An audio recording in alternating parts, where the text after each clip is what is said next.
Welcome to Season 2, Episode 4 of City Geek Lab, your resource for everything geek. We'll talk movies, TV, comic books, video games, and anything geek. I'm your host, Alan Ng, and today's show is brought to you by Lyft. Lyft is not only just a ride-sharing app, but it's also a community of drivers with cars and riders who need to get somewhere. Download the Lyft app on your iOS and Android device, type in Lyft, L-Y-F-T, and enter the code LWCLFD, and your first ride is on us, up to $25. Coming up on this week, we have a lot of geek news, so we're just going to dive into it. A lot of news coming out in the area of Disney and everything else. First up, the stage musical adaptation of Disney's 1996 animated picture, The Hunchback of Notre Dame, which premiered in Germany in 1999, has never made it stateside. It will have its American premiere as part of the 2014/15 season at the La Jolla Playhouse in San Diego. Alongside the West Coast bow of Elizabeth Egloff's historical drama, Ether Dome. The stage version of Hunchback, a rare team-up between songwriters Alan Menken from Little Shop of Horrors, The Little Mermaid, and Newsies, and Stephen Schwartz, who wrote Wicked Pippin, has been in the works for a while now, and has been retooling the title for future life. Whereas the original 1999 adaptation, which played in Berlin for 3 years, had a book by James Lapine, who wrote Sunday in the Park with George and Into the Woods, this new version is being written by Peter Parnell of The West Wing, and Scott Schwartz, who is the legitimate Helmer, who is Stephen Schwartz's son. He will direct Hunchback of Notre Dame at the La Jolla Playhouse. With the music of Menken and lyrics by Schwartz, Hunchback recounts the Victor Hugo tale about a bell ringer, Quasimodo, and the beautiful gypsy Esmeralda. Josh Bergasse, who choreographs for Smash, will choreograph this production, and the La Jolla produces the tuner arranged by Disney Theatrical Productions, which previously teamed with La Jolla on an early run of Peter and the Starcatchers. Also coming up in Disney news, it appears that Disney is pursuing Sacha Baron Cohen to play a big role in the next Alice in Wonderland spin-off, or sequel. The sequel to Tim Burton's billion-dollar 2010 pick, which will be called Through the Looking Glass, and Sacha Baron Cohen is in early talks. The Disney's new film is directed by the Muppets Helmer James Woollman and is set for release on May 27, 2016, with returns of Mia Wasikowska as Alice and Johnny Depp as the Mad Hatter. It would be a reunion of Baron Cohen and Depp, who starred both in Tim Burton's Sweeney Todd, The Demon Barber of Fleet Street. Bruno and Borat stars. Recently, credits include Les Miserables and The Dictator. Originally, this movie was directed by Tim Burton, and now is going to be directed by James Bobin, who directed not only The Muppets, but the upcoming Muppets Most Wanted. You listen to KTSTFM. I'm Alan Ng, and this again is Secret City Geek Lab. Getting a lift is easy. You need a ride. You need to go somewhere, and you don't want to deal with the hassle and the high prices of a taxi. Well, download the Lyft app on your iOS and Android device. Enter your credit card and the code LWCLFD, then request a ride. The nearest driver is just minutes away. When you pull up, get in the car, and the first thing you'll do is fist bump your driver and let him know that you're a friend. Tell him where you want to go, and he'll get you there. It's safer and cheaper than a cab. That's Lyft. Download it on your iOS or Android device, LYFT, and enter the code LWCLFD. All right, moving right along. A new Marvel one-shot is coming out in conjunction with the Thor: The Dark World Blu-ray, which is available on February 25th. This Marvel one-shot features the Mandarin from Iron Man 3.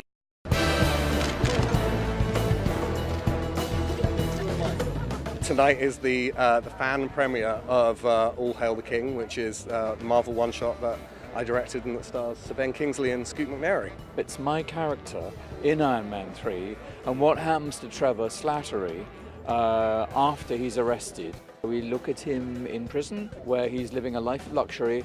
Bloody hell. It's not exactly the Ritz, is it?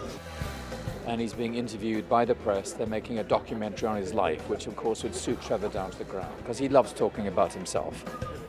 Who doesn't? Me and the boys was just wondering if you could do the voice. Oh, very well. We're going to screen the movie, and then we're going to go up on stage, and hopefully Sir Ben and our writer-director, Drew Pearce, will do most of the talking. I miss Trevor. I actually worried about him. Everyone will have watched the short first, and this is the biggest audience I've ever seen it with, so that'll be great.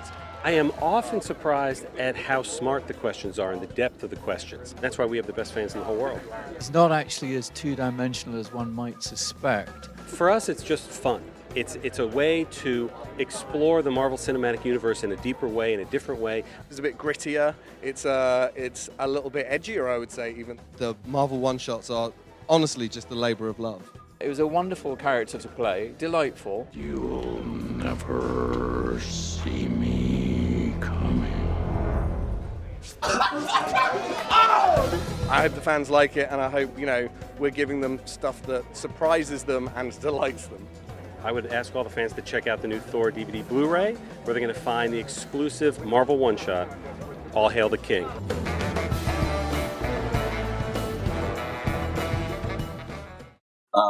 The fact that this man turned out to be, spoiler alert, a kind of a huge fraud, is just a fascinating wrinkle in the Mandarin's storied past. Those who've already seen Iron Man 3 know that this terrifying figure was actually a clueless British actor who was simply desperate for work and too dim to realize what he was getting into. Spared an agonizing, albeit hilarious, demise in the feature film, Kingsley's brain-addled Trevor Slattery survives to unleash more chaos in this short film, written and directed by Drew Pearce, who co-wrote Iron Man 3. You'll find this Marvel one-shot on the Thor, the Dark World Blu-ray, available on February 25th, or you can purchase the digital download early on February 4th, and you'll get the one-shot to go along with it. All right, moving along. Marvel's Agent of S.H.I.E.L.D., if you've been following that series from the very beginning, in episode 1, we followed a troubled soldier who was experimenting with the extremist technology in the first episode. His evolution on the pilot episode of Marvel's Agent of S.H.I.E.L.D., Mike Peters, played by J.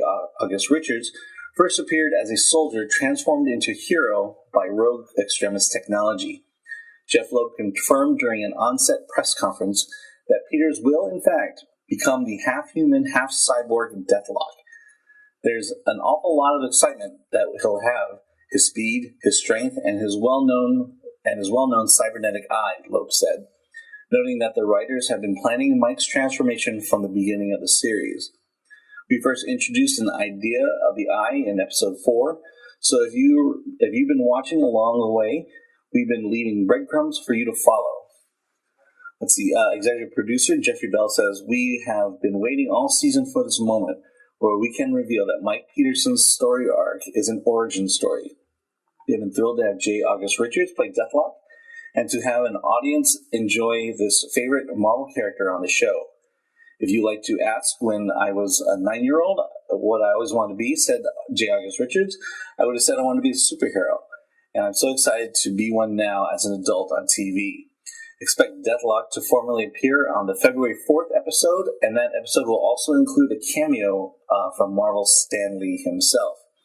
If you're familiar with the Deathlok story, I vaguely remember from comic books in the past, but most recently he's appeared in Wolverine and the X-Men, where he's become a teacher in time travel for the Jean Grey School for gifted students. And he was there. I guess he has this propensity to be able to calculate statistics and probabilities to choose the best course in which how to approach any kind of situation. Deathlok is a very interesting character and a very popular character in the Marvel Universe, and it'll be great to see him in Marvel's Agent of S.H.I.E.L.D. as the world of television and comic books grows closer and closer together. All right, we're back with Secret City Geek Lab. I'm Alan Ng, and you're listening to KTST-FM. Coming up, our show is sponsored by Lyft. Is Lyft safe? You need a ride? How can you trust your driver? Well, when you tap for a ride request on your app that you've downloaded on your iOS and Android device, it'll show you your driver's name, his picture, and his rating from past drivers. When your driver arrives, you'll receive a warm fist bump. So be sure to download that app and catch a ride. And enter the code LWCLFD for your first ride free on us. That's Lyft. It's a new ride-sharing program that is available in Los Angeles, San Diego, and Orange County. Moving up, Fantastic Four. We're going to talk about comic books, and we're going to start with the last issue of the Volume 2, I believe, of Fantastic Four. This is where Matt Fraction is going to end his run on this fabled series. The Fantastic Four are doomed. Dr. Doom has taken on the power of Kang and Annihilus, and is the supreme ruler of the entire world. Good news that this is in the Doomed universe. The bad news is our universe is next. This issue came out on January 15th, 2014, and is rated T for Teen. It is written by Matt Fraction, and art is by Carl Kessel. One of the frustrations that I've always had with the Fantastic Four over the last several years, which is one of the reasons I never really read the stories, was its constant use of alternate realities. So I decided, just because they're starting something new, to follow the Fantastic Four on Volume 2. A very interesting premise. Something is going on with the Fantastic Four where their powers are causing them to, their powers are degrading and leading to ultimately their death. They're not able to figure out why their powers are causing this problem. So, in the guise of a family vacation, Reed Richards, Sue Richards, Johnny Storm, and the Thing take Franklin and Valeria on a family road trip all around the universe. While they think it's a family trip, Mr. Fantastic is using it as research to find out what is wrong and why are they dying. For me, this is Matt Fraction's best storylines, where he dealt with the family and not necessarily with all this alternate reality stuff. But as with the Fantastic Four always does, it always ends up leading to alternate reality stories. So when Fraction was taken off his book, they decided to cut Volume 2 short. And so this family vacation lasted basically a year, and personally felt like it was just running, it didn't have enough time to tell its complete story. Fantastic Four 16 is the finale issue of the series. Mr. Fantastic discovers that his team is slowly deteriorating, and he hunts for the cure. There's some great stories, but all leads to this final alternate reality story. And finally, we discover that every alternate reality has a combination of a Dr. Doom, Annihilus, and Kang. Some have Dr. Doom as more powerful, some have Annihilus, and some have combinations of the three. But at the same time, the universe is having these combination of villains. They all have a combination of the Fantastic Four to balance its powers. Now we find the Fantastic Four in the reality of the old Johnny Storm from the from the FF series, the Future Foundation. And in working with the Fantastic Four of our reality, they figure that they can defeat Dr. Doom, the Annihilating Conqueror. Dr. Doom has beaten both Annihilus and Kang, and has taken on their powers. This issue, 16, is a double-sized issue. First half of it is wrapping up the storyline and bringing the redemption of old Johnny Storm. Find out why Johnny Storm is in the current reality of Fantastic Four, and we find out that he basically ran away from the death and destruction of his teammates. It is in the first half that Johnny Storm ultimately begins to gain his courage and does what right to set things correct. In the second half, drawn by Mike Allred, who is going to be drawing, I believe, the FF series from now on. Second half is drawn by Mike Allred, and follows the storyline of the Fantastic Four and the Future Foundation as they're bringing their story to an end in this volume. It features a rooftop barbecue, and we have a touching moment which we find out that the Watcher actually has a family, and that while watching the Earth and watching the Fantastic Four, the Watcher realizes that there's something more to life, even his eternal life, and that is having a family. And you find that he has a wife. Her name is, did I write it down here? I can't believe I didn't write down the name here. So he has a wife, and the wife is pregnant. And this nice epilogue leaves you feeling good just about the Watcher and what his place in the Marvel Universe and his family, and good things and hope for the Watcher to come. Marvel announced the 8-part series called Original Sin, written by Jason Aaron, and art with Mike Deodato Jr. On the moon, the dead body of Uatu, the Watcher, is discovered. His home destroyed, looted of its valuable alien technology. Now the manhunt is on. The biggest heroes of the Marvel Universe, including Captain America, Iron Man, Wolverine, Black Widow, and more, are on the hunt for his murderer. But no one is ready for the secret knowledge the Watcher held. Secrets that will shake the Marvel Universe and its heroes to the very core. It's basically a crime story, says Jason Aaron, a murder mystery, a manhunt, but with the entirety of the Marvel Universe as its backdrop. We're taking all the toys out of the packaging for this one. Everyone and everything is in play. For some characters, life will never be the same again, and it's only a matter of time before more bodies are popping up. What did the Watcher see? And who wanted him dead because of it? With the greatest secrets of the Marvel Universe in the hands of his killer, it won't be long before the shocking truth comes out. And even the greatest heroes of the Marvel Universe are not safe from the skeletons in their closet. All sins come with a great price, and the truth will cost you yours. This is Original Sin. This is KTSTFM. I'm Alan Ng. What is Lyft? Lyft is a ride-sharing application that you can find on your iOS and Android device. You need a ride? Request a ride, and a driver will be at your door within minutes, ready to take you where you need to go. Lyft is currently available in Los Angeles and San Diego counties, but it is also available now in Orange County, mostly in the South County. So if you live between Huntington Beach and UC Irvine, Lyft is available for you. Download that app, enter the code LWCLFD, and your first ride is free, up to $25. All right, moving along with Secret City Geek Lab. This is Alan, and this is KTSTFM.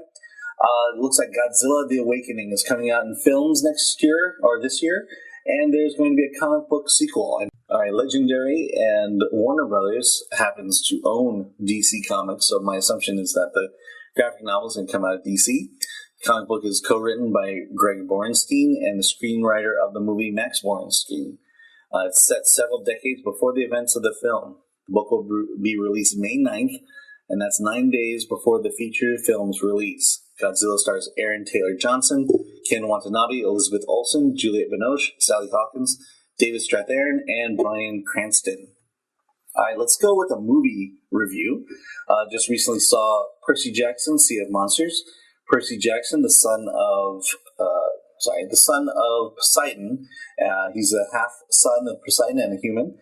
Continues his epic journey to find his destiny as he teams with his demigod friends to retrieve the Golden Fleece, which has the power to save their home and training ground, Camp Half-Blood. Percy Jackson is rated PG. It runs for 1 hour and 50 minutes. The director is Thor Feudenthal, written by Mike Guggenheim. It came out in theaters last August 2013 and is now on DVD and Blu-ray. It earned about $70 million at the theater. I'm not sure if that's a good amount for this movie. Percy Jackson isn't feeling very heroic. The half-human son of Poseidon, the Greek god of the seas, once saved the world, but Percy's starting to think he might have been a fluke. Is he a flash in the pan or a one-quest wonder? When Percy learns he has a half-brother who's a monster, he wonders if being the son of Poseidon might be more of a curse than a blessing. But Percy doesn't have much time to brood. The magical borders of Camp Half-Blood are beginning to fall, and a horde of mythical monsters threaten to destroy the sanctuary of the children of the gods. In order to save the demigod haven, Percy and friends must find the fabled and magical Golden Fleece. Their journey takes them to Washington, D.C., and onto the Florida coast, where they set sail to the treacherous odyssey into the uncharted deadly waters of the Sea of Monsters, known to humans as the Bermuda Triangle. Percy Jackson, the series, is basically a less dark version of Harry Potter. All the characters are clearly either evil or good, and the story is pretty straightforward. Well, we're going to accomplish a quest, and we're going to save everybody's lives. I kind of sound a little cynical here, but Percy Jackson is basically a good versus evil type story, which is not bad because, I think on our library shelves, there's not a lot of material for young adult fantasy. And Percy Jackson does a fine job. The production values, the special effects, the story, the script, the acting are all good. And having said that, the movie is good, but it's just not great. What makes Harry Potter great is the fact that there is a dark tone. They're willing to go there, basically. They're willing to scare you. They're willing to take struggles deeper than just finding something or reaching some quest. But, you really begin to delve into Harry Potter, his psyche, and whether he really is cut out to be the savior of the universe. We find the same thing here, but it's kind of, milquetoast. It's kind of a really lightweight fare. And that's essentially what you get with Percy Jackson. It's a story of a boy and other half-bloods struggling to be who they are, half god and half human. There's a great deal of positivity in the movie, which is not bad. There's nothing new, and it definitely creates a story that children can handle. This is not a I showed Harry Potter to my 6-year-old, and she has gotten pretty scared at some of the things in there. Percy Jackson, not so much. So on a scale from 1 to 10, I give Percy Jackson a 6.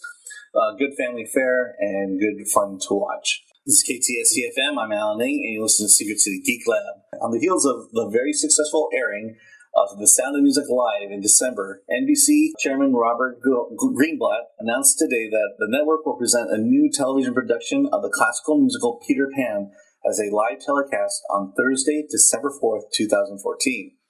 The multi-award winning producer Greg Zaden and Neil Marin, who produced The Sound of Music Live, will again executive produce this production, and casting is currently on the fast track.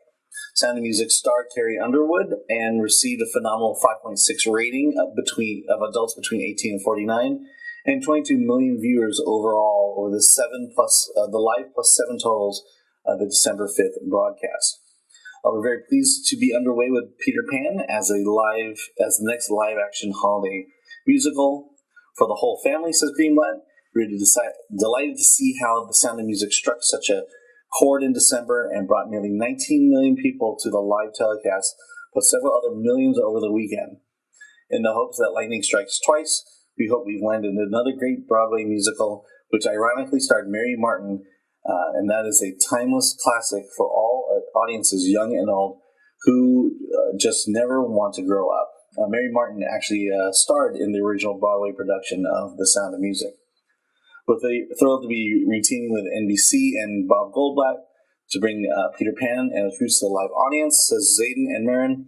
We hope to create the joy that has made the musical so beloved. We'd like the whole generation to experience Peter Pan for families across the world. All right, well, let me get the music going here. This has been Season 2, Episode 4 of Secret City Geek Lab. Come back next week for more news and updates on the world of geekdom and nerdy. If you have any questions or comments, please call us today at 755-591-8170 or secretcitygeeklab@gmail.com. Visit online for daily geek news and reviews at secretcitycomedy.com/geeklab. And today's show is brought to you by Lyft, Lyft, your ride-sharing community app on iOS and Android devices. Until next time, have a geek week.